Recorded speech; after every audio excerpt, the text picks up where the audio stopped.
Don't be fooled by the accent, he's just a good old country boy teaching in Bristol. Raising some chickens, studying hamsters, and never dating girls wearing crystals. I'm telling y'all he's a country boy who loves his mama good. Like Batman's got his Robin, like Doritos are health food. I'd tell you more if time allowed, I swear I really would. So let me introduce to you the one and only Bruce Hood. Thank you. That was worth traveling 3,000 miles for, I assure you. Fantastic. Well, it looks like we're in business here. I hope you've got some image in front of you, and if not, I'll just... Okay. Way! Hey. It is Friday the 13th, after all. It's great to be back here. 2 years ago, I talked about my first book, Super Sense. It was all about the way the brain creates these illusions that there are patterns and energies operating in the world, and you can understand that this is the basis for supernatural belief. So, this would have been a good day to return to that. But today I wanted to tell you about a different type of an illusion. One which is actually more pervasive, because it's an illusion shared by believers and non-believers alike. And that is the self-illusion. This idea that we're integrated, coherent individuals who are inside our bodies, somehow operating it almost like a puppet master with kind of coherent thoughts and processes. I'm going to claim that that sense of the self is not what it seems to most of us. So what do you mean by the self? Well, if I was to say to you, do you like vanilla or do you like chocolate ice cream? You have a sense of the self of hearing a question, contemplating an answer, and then formulating some response. Now, that's the sense of the self in conscious moment awareness. That's what William James would call the I sense of the self. But of course, to answer that question, you have to draw upon all the experiences that you've had, when you've last eaten ice cream. And that, of course, is a legacy of all the experiences and influences and past events. And if I was to meet you in the bar and say, tell me about yourself, you would say, well, I was born wherever, and I have this as a job, and this is what I do, and this is what I want to do for the future. These are all sorts of bits of information, which are what we call the personal identity of self. So William James called that the me. So both the I and the me are facets of the self, but I think they're both constructed by the brain. I'm not denying people have events and experiences, of course, but I would argue that the brain abstracts these and weaves these together into a coherence, a coherent characterization of identity. And certainly the idea that it's an illusion, that doesn't mean it's not real. An illusion means that it's not what it seems. And we should be wary. I'm not denying you're having an experience. What I'm trying to say is that the experience of the self is very different. And we should be reminded by this from a classic film, if you pop that up there. I'm sure most of the geeks in this audience will well recognize this masterpiece of science fiction. No slides, nothing? You haven't? Oh, that's a shame. You missed the soundtrack as well. Oh, I went to all that effort. Never mind. Shall I do it again? It's a pretty cool soundtrack. Okay, here we go. Let's try again. Yeah, cool. There's lots of leather and dark glasses. It was always going to be a winner, wasn't it? Now, the thing about Neo is, of course, he thinks that he's a computer programmer, but we know that he, like the rest of the civilization, has been enslaved by the sentient computers to harvest them for their biochemical energy. And the way they keep them enslaved is they feed directly into their brains a simulation, this matrix, so that they never know. Now, of course, it's science fiction, but the principle that if you could ever control the working of the brain, then you would effectively control the mind is one which I think is worth exploring. Because I have to think that we're not living in the matrix as such, but we are simulating the external world the whole time. And I also think we're simulating an internal character to interact with that world. So, for example, at the moment, you've got this very rich experience of seeing me waving my hands, and you've got all this detail of this amazing visual field. But in fact, you're only processing a small part of it. You're only really processing the central part of your visual field. It's colorblind and smeared in the periphery of your vision. You've got two black holes, which correspond to the blind spots. Portions of the retina where there are no photoreceptors, and yet your brain fills that in all the time, very reliably. You just would never know. Now, of course, you can move your eyes all the time. to look around and investigate the world. But every time you move your eyes, your visual scene is literally blanking off. You're actually blind every time you move your eyes. If you don't believe me, go to the restroom after the talk and have a look in the mirror and then stare at your left eye and then your right eye and then your left eye, and you can't see your own eye movements. You're effectively blind for 2.5 hours of every waking day. But you would never know that because your brain creates this simulation. It's all filled in. It all just seems rich, continuous, and coherent. But that's not true. Now, I also think that there's a multitude of unconscious processes which are really the basis of our thoughts and behaviors, but we simulate this character, the individual, to try and keep track of all the multitude to give it a sense of coherence. So that's what I think the self is. I think it's a sort of serial interface, if you like, between the complexity of the world out there and the multitude of all the unconscious processes. So how does this happen? Well, how does this get created? This is me, by the way. This is my brain. I had it imaged in one of our studies a couple of years ago. Everything that I am, my anxieties, speaking to all you people, and my thoughts and my memories, somehow are encoded and stored in this 3-pound lump of tissue. But of course, I didn't pop out of my mother's womb as Bruce. That would have been a bit strange. I had to develop into Bruce. And so there's a developmental process. How does that happen? Well, you're all familiar now. The brain is made up of vast networks of billions of neurons, and they all communicate with each other through these electrical impulses. And that information is interpreted, coded into these synchronized patterns that we are basically representations of the external world, or representations. Representations are the language of the brain. And even thoughts and memories that you dwell upon or bring to consciousness are representation systems. So how do those representations get there? Well, I think some are built in, but a lot of them are acquired through experience. So this is my interest, by the way. I'm a developmental neuroscientist. The baby brain is a lot smaller, but what you may not appreciate, it actually has more or less the full complement of neurons as an adult, around about 86 billion. But what is changing, of course, is the connectivity between those neurons. Basically, there are two processes. There's a very rapid explosion of connectivity, this sort of progressive wiring up, generation of synapses. But there's equally a degeneration or pruning back of experience. And the reason this happens, it's a way that the environment can literally shape the brain. Because you don't want to keep connections which are never going to be lost, never going to be used. And in this way, you know, the brain is literally being shaped. And this has some interesting consequences. For example, you know that every child has the capability to learn a language. If they're born of Japanese parents and raised in the US, they will easily, effortlessly acquire English. But in developing expertise, you become tuned in to your particular environment and lose the capability and flexibility of hearing and perceiving other aspects. So this explains, for example, why it's often difficult to hear the differences in other languages. We can test this out. Let's have a go. Let's see how good you are with Hindi. So I want you to listen very carefully, and you'll hear 2 segments of Hindi. You know, this is audience participation, by the way, time. I'm going to ask you to raise your hands if you think they're the same or different. I'll prompt you, by the way. So pay attention. Let's get the sound up on this.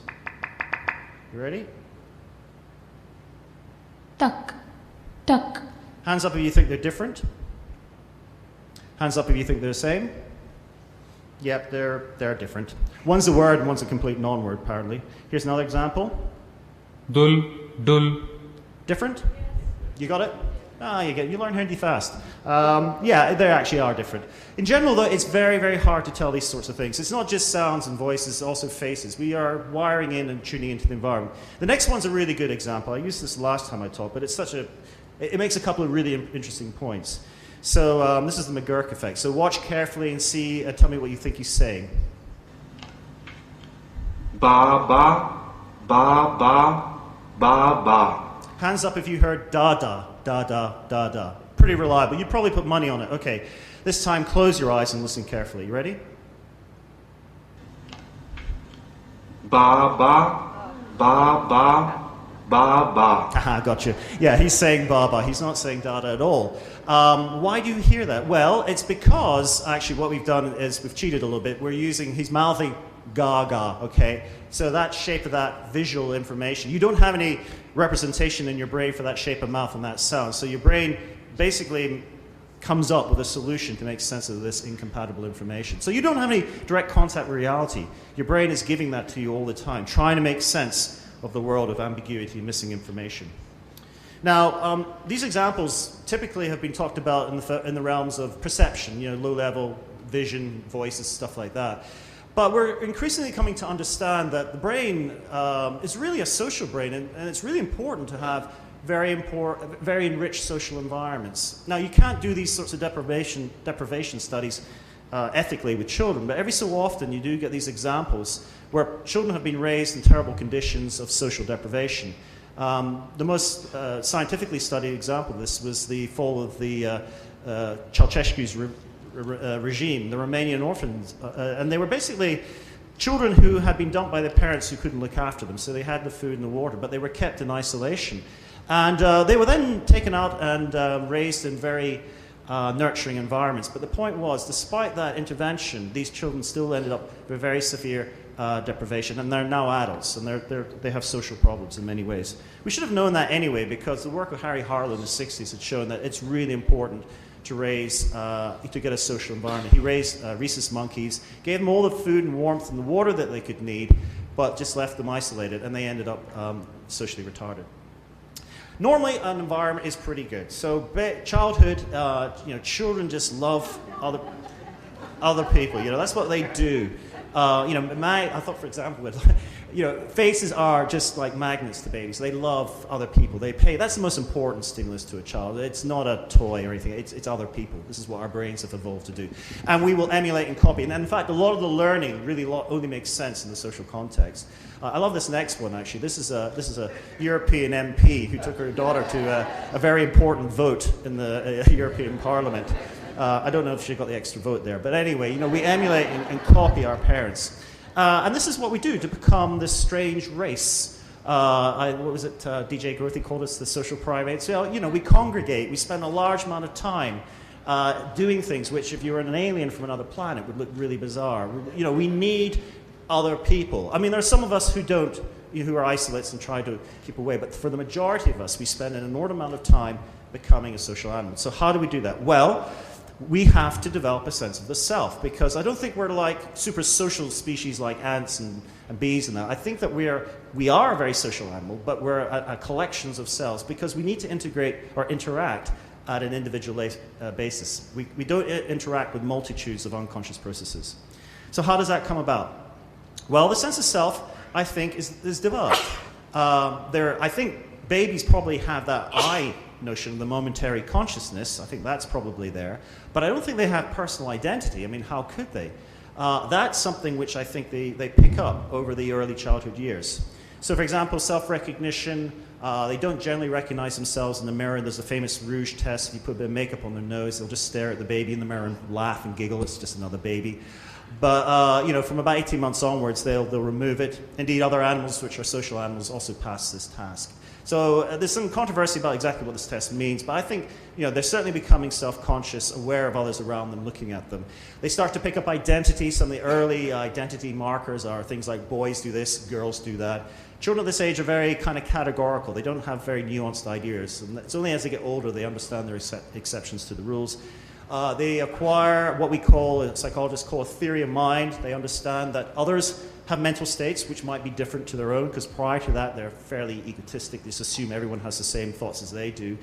And then throughout this period there's this increasing concern about where they are in the pecking order. This is the development of self-esteem.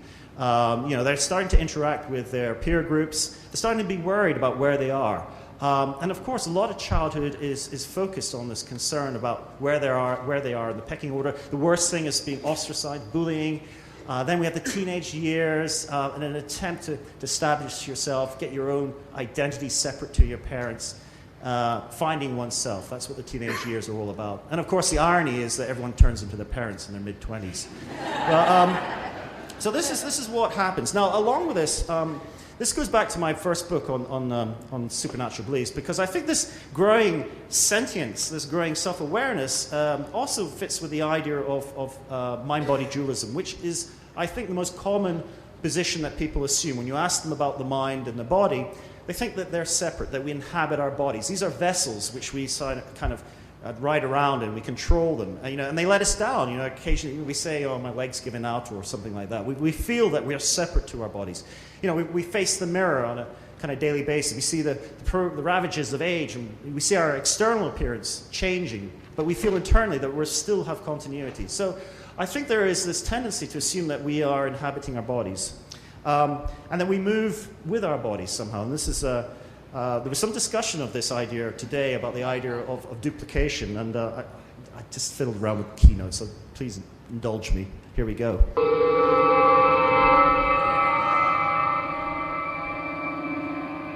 That was worth it, wasn't it? Yeah, I'm a bit of a geek. So the idea is that we never really questioned about the mind and the body being separate. It's only when you're faced with these unusual thought experiments. What happens if it malfunctions? In episode 5, I'm sure there's some star. You do remember that episode 5? Yeah, you're out there. You can't hide. Yeah, episode 5, we had James T. Kirk duplicated. I prefer actually this film. If you haven't seen it, you really should see it. It's a classic. Chris Nolan, Batman director. This is the film The Prestige, about 2 Victorian dueling magicians, okay? And one of the protagonists, Hugh Jackman, meets up with a real-life Nikola Tesla, who builds them this duplicating machine. I won't give the plot away because it's a great film, but basically he copies himself. And the question is, if you could really build a machine which duplicates down to the molecular level, then would the mind be duplicated? Michael Shermer mentioned this morning. It's a familiar thought experiment that philosophers talk about.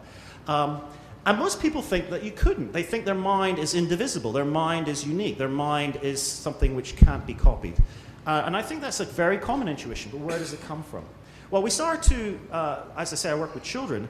We wanted to know about this, and we talked to 6-year-olds, and it's very difficult to discuss thought experiments with 6-year-olds. But what you can do is you can actually kind of give them an example, and this is how we create the duplication scenario. So this is how it goes.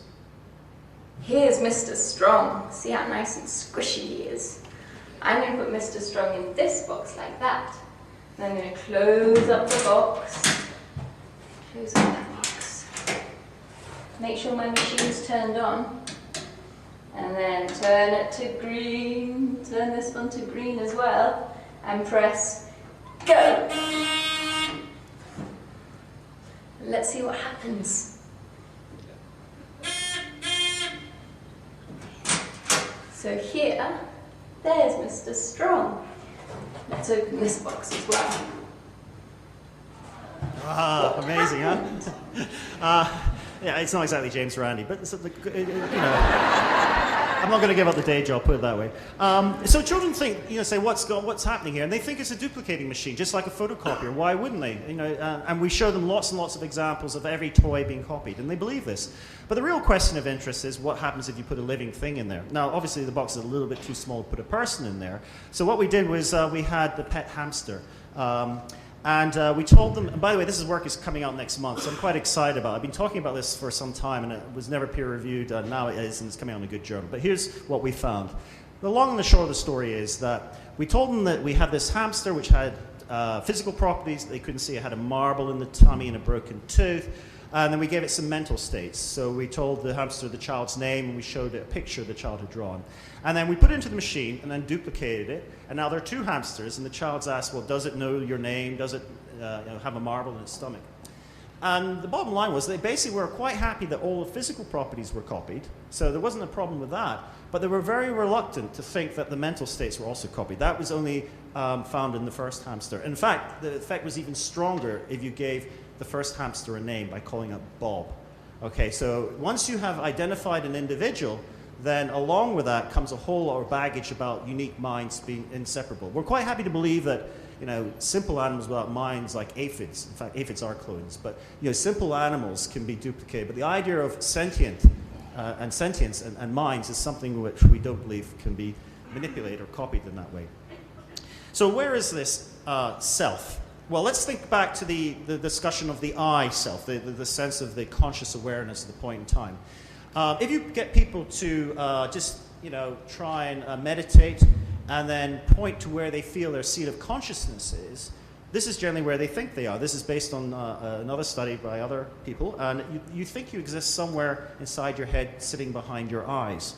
But there can't be a little person sitting in your head behind your eyes, because that wouldn't make a lot of sense, because if they're inside your head, who's inside their head, and their head, and their head, and so on. So you get into the problem of homunculus. That's the infinite regress. That's why you can't have the unified self inside your head. This is probably a little bit more accurate. As you can see, I use a lot of popular culture when I'm doing my science. This is the numbskulls, and this is a guy called Ed, and he has all these little people. Now, clearly, you haven't got lots of little people in your head, and even if you did, you still have the problem of the homunculus. But it is true to think about the mind as being comprised of a multitude of functions that somehow come together to form a coherent sense of self. And I think that the evidence strongly supports this. This is the work of Roger Sperry, the Nobel Prize winner, and his student at the time was Michael Gazzaniga. And they were doing work with these patients with intractable epilepsy. And one of the treatments for that is to cut those connections I was telling you about, the corpus callosum, to separate the hemispheres. It stops the epilepsy spreading. Now, the consequence of that is because the way that your sensory and motor systems are organized, the left part of your field is processed by the right side of your brain, and the right part of the visual field and motor control is processed by the left hemisphere. What you can do, and this is what Gazzaniga did, is you can present these split-brain patients with information which is inconsistent in both hemispheres. So in this situation, for example, you get them to fixate the middle spot and say what they see on the screen. Now, language is predominantly in the left hemisphere, and they would respond, oh, it's a ring. And then you say, well, will your left hand pick up the object from the table? But because that's processed on the right side, which controls the left hand, they would then pick up the key. And when they're confronted with this inconsistency, what they typically do is they confabulate an account, a story which makes sense of all the incoherent information. And I think that's what is going on. I think that the brain is has a multitude of unconscious influences which are somehow having to be reconciled. I think Steven Pinker captured that with the notion of the I consciousness, when he said consciousness isn't the master in chief, it's the spin doctor of experience. So I think that that's what's going on. You're basically trying to create a coherent picture. And this also goes for those memories. Everyone thinks their memory is very reliable. John Locke, the philosopher, talked about identity as the culmination of episodic memories somehow being brought together. But of course, memories are not that reliable, and they're always being reinterpreted, reintegrated with new information. And our next speaker, Carol Tavris, is among some of the world's authorities on the way that we reinterpret information to fit with this characterization of who we think we are. We have this notion of an idealized notion of ourself, and when we don't do things according to that character, you say, I wasn't myself, or it was the wine talking.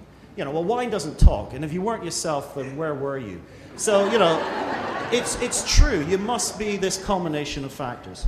And again, if you think back over the history of social psychology, this notion that we are individuals is always challenged by the fact that we just are so manipulable and sensitive to the cultural context and the social context. So obedience, Ash's work.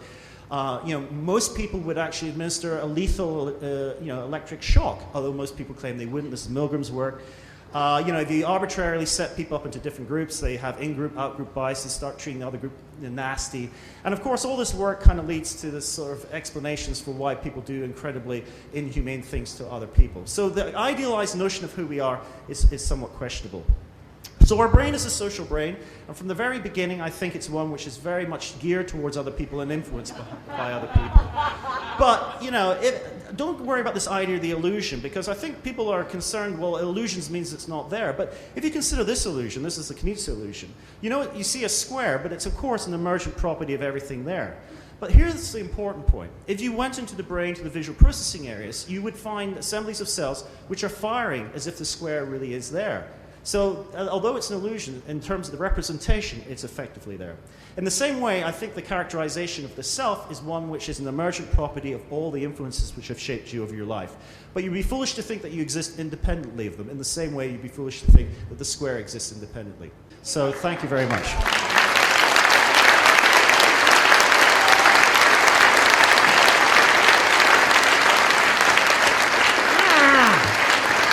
One of ours.